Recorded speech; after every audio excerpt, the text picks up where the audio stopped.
All right, we're off. Now I fished this last fall and I had no luck. And I've never fished or even thought about fishing in January, on the 9th of January, anywhere in Europe, let alone in France. But since it is 13 frigging degrees, why not give it a try?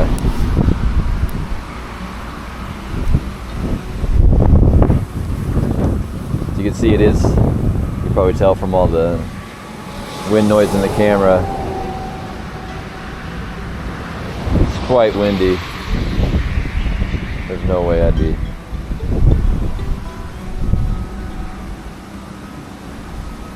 tempted to go out in the float tube right now. And again, doing the same technique as always when I'm fishing these canals. Just using little 1 gram lead heads with something behind it, bouncing it down to the bottom and just back bouncing that baby, seeing if I can run it in front of something.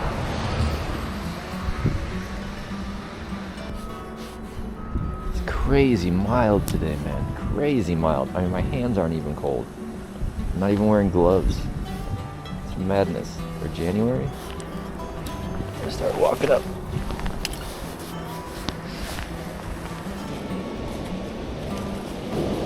This isn't the first time I fished here. Last time I didn't do too bad. Got a couple perch.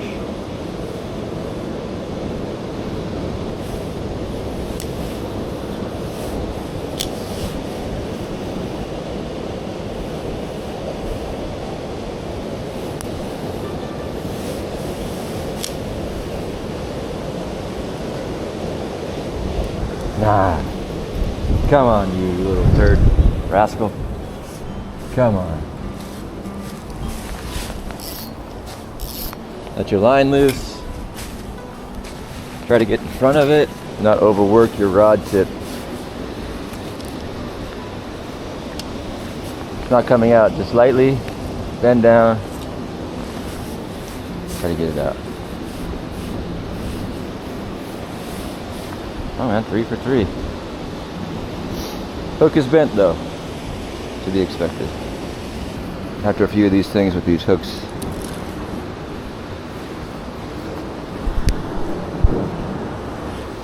to be expected.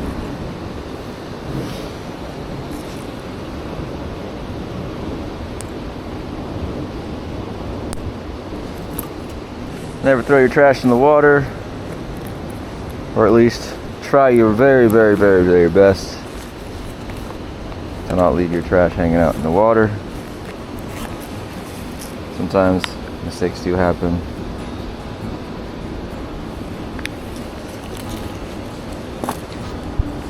I'm trying to think of where. It's been so long I don't even remember where I put all my gear.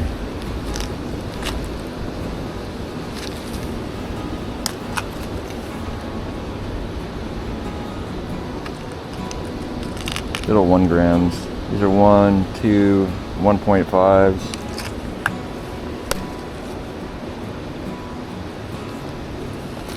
One is typically enough. I'm still doing a pretty hefty. This right here is like a 6 kilo fluorocarbon. I'm all using a fluorocarbon bumper with the braid. That one's not that attractive, but I usually do a blood knot. Now in a situation like this where the water's dirty, do you have to have fluorocarbon? You really don't, but if you're going to the store, you're going to a fishing shop, just get yourself some fluorocarbon. It'll last for friggin' ever, especially if you're only using it for bumpers and leaders or tippet, whatever you want to call it. This one here, this little Rhone's 2-inch G-tail Saturn Micro bluegill. I don't know what about it, man, but I've caught a bunch of fish for me I've caught a bunch of fish only on this one. If you look at my past videos, a few of them I've had, I'm typically using that, and I'm typically hooking up on something with this one. I try some Kitech stuff. Haven't caught anything on that yet. This is all from my local shop where I live. They have a bunch of these. I think Fish Up is quite a common one because it's very economical. A lot of people get their plastics on 2T or wherever, but this guy right here, Rhine, R-E-I-N-S. Whenever I go to another local shop that I have, he's always sold out of that Rhine brand. So that tells me that for the guys who use it a lot, it may be the thing. Just threading on a worm here, boys and girls. Just like when you were a kid, but you know, a little more janky. Nothing wrong with a little janky. I try to debarb everything. I don't know. I don't really feel a need to have barbs on my hooks. I throw back 99.99% of the fish I catch anyway, so save their mouth a little bit of pain. Look at that little thing there. Good douche. Come on, boys and girls. No need to have lockjaw. Fish don't know what month it is, right? They don't know anything. They just know the conditions that they live in.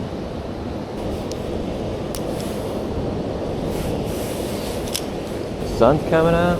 Man, a glorious day. A little perch would be fun right now. Give it about 10 minutes on each side. You know, it's like you're cooking here, man. Give it about 10 minutes on each side. There ain't nothing cooking. You know, last time I was here, when this little gummy in here, it was pretty much automatic.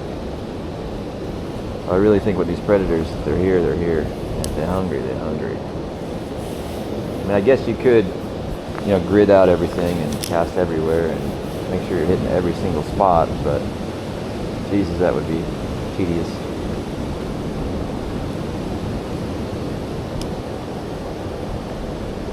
Sometimes you just gotta get lucky.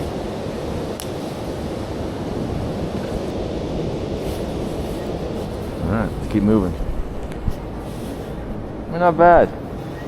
Right? For January? Jesus. Not bad at all. For those of you who watched the barbel video, a nice big barbel, this is where I caught it at. Back to see if him or his big brother or his little sisters, his cousins are hanging out. But obviously this tree had a bad day and fell right in the river or in the canal. Thinking behind it might be good too, right? Or right underneath it, we'll see. See if we can come up with anything.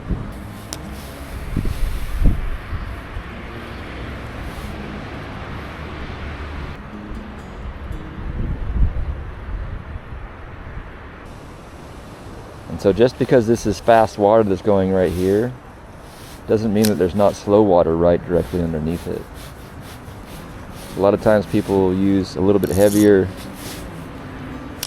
like a little bit heavier of a bait to try to bust through that water column as quickly as possible to get to the bottom and then start dragging. So it'd be more of an L type shape instead of more of a like a 45-degree angle shape that your bait is actually floating down the river. Now with this little 1 gram head, it's definitely going to be taken away by the water column. But in general, it might be a more natural type presentation for a fish. Kind of a pity that that tree's there because you can't really, I mean, you can essentially just float it down to that tree without, and then the fear of getting caught in it is right there. And also, of course, once you pull taut on your line or your reel, that whatever you have on the end here, it's going to start moving up in the water column because it's going to start resisting against the actual water that's pushing against it, and its natural movement is going to be up towards its origin point, which is your rod. a lot of these techniques that you can use, what I'm doing here, they traverse over into Euro nymphing. Euro nymphing is exactly the same. I mean, I'd hate to say that we're Euro nymphing now, but in general, it's a lot of the same techniques that you're trying to use to get into the column, to get into the front of these fish's faces.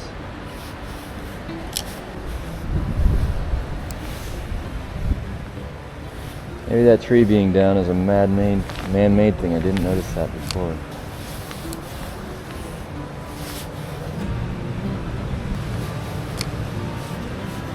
Wind, man, wind. Such a pain in the ass.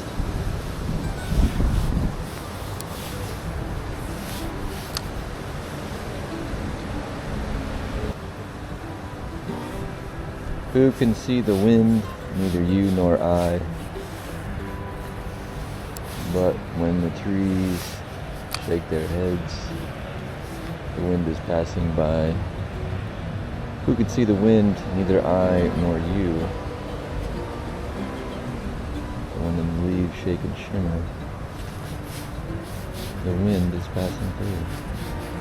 I don't know if I got that poem right, but I think it's along those lines. It's a really great poem, or prose, or whatever somebody calls that. Always love that. The wind is a little bit weird, isn't it? Can't see it, you can only feel it. And all of its different forms.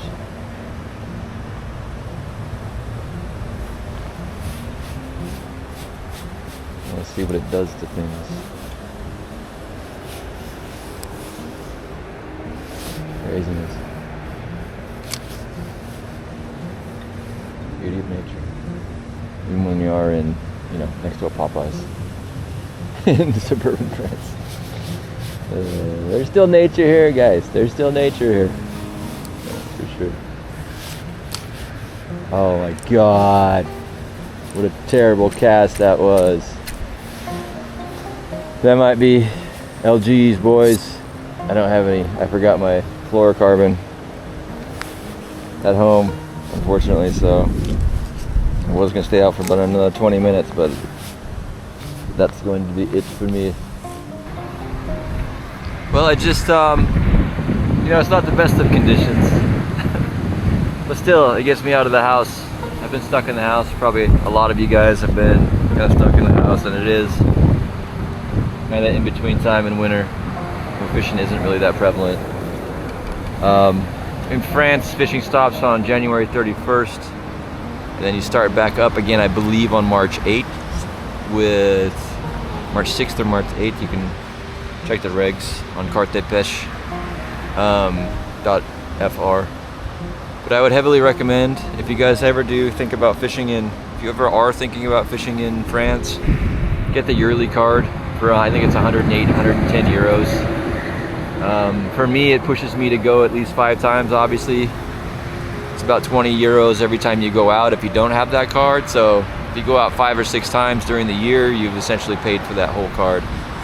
And when you pay for that card, you actually get, now don't quote me on this, but you get a lot of fishing opportunities, and not just here in the Haut-Rhin, but overall in all of France. And so the cart is a really, really, really good deal, especially for that price.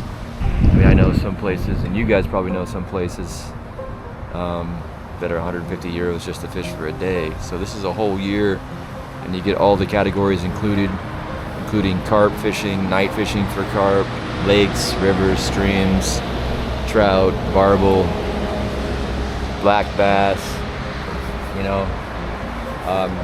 France has, I think, really built a great foundation and really built a great thing with their fishing. I mean, fishing in Europe is tough. Everybody who lives in Europe knows that. There's no two ways about it. It's a small place, and fishing opportunities where you can actually go and catch a lot of fish, I think, are far and few in between. But places where you can go and just go fishing, enjoy the time outside with your friends or by yourself just to get some peace of mind, they're plentiful, and France is really one of the leaders in this category. I wish you guys all the best, and I thank you for coming along and sticking with me. Take care, all the best. We'll see you soon.